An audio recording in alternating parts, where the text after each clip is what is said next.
नमस्कार बच्चों, आज हम पढ़ेंगे इकाई 10 कदम का पेड़ और इस विधा का प्रकार है कविता।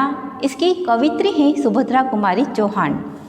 यह कदम का पेड़ अगर माँ होता यमुना तीरे, मैं भी उस पर बैठ कन्हैया बनता धीरे धीरे।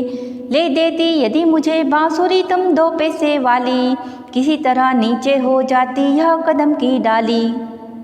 इस कविता में कवित्री ने माँ और बच्चे के प्रेम की अनूठी झांकी प्रस्तुत की है। बच्चा कदम का पेड़ देखकर अपनी माँ से कहता है कि माँ, यदि यह कदम का पेड़ यमुना नदी के किनारे होता और इसकी जो डाली है थोड़ी नीची होती और तुम मुझे केवल 2 पैसे वाली बांसुरी ले देती, तो मैं उस डाली पर बैठकर बांसुरी बजाता। तुम्हें नहीं कुछ कहता पर मैं चुपके चुपके आता, उस नीची डाली से अम्मा ऊंचे पर चढ़ जाता।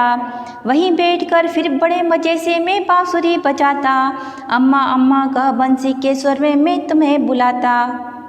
माँ, मैं तुमसे कुछ कहे बिना ही उस नीची डाली से पेड़ पर चढ़ जाता और फिर वहाँ आराम से बैठकर बांसुरी बजाता।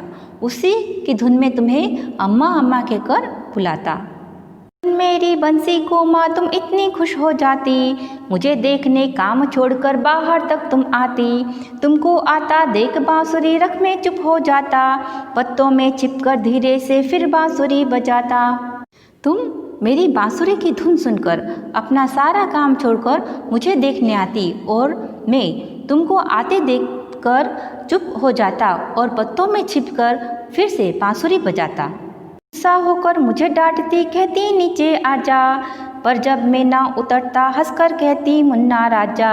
नीचे उतरो मेरे भैया तुम्हें मिठाई दूंगी, नए खिलौने माखन मिश्री दूध मलाई दूंगी।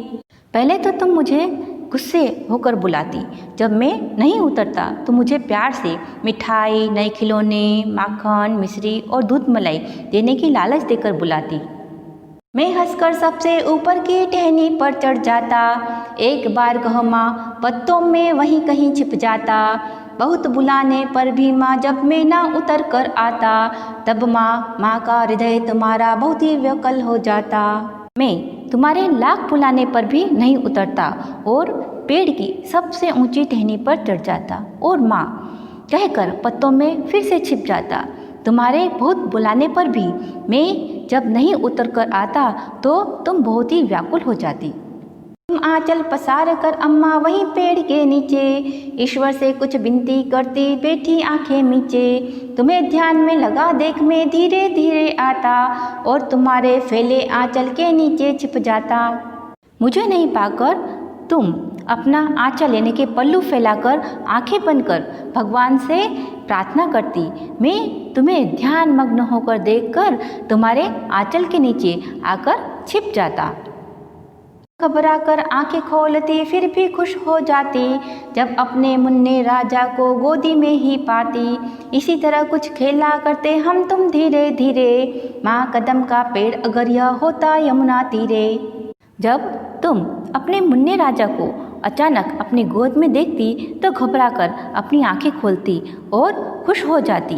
यदि यह कदम का पेड़ यमुना नदी के किनारे होता तो हम तुम इसी तरह कुछ खेल खेला करते। इस कविता से यही शिक्षा मिलती है कि माँ की ममता अनमोल होती है।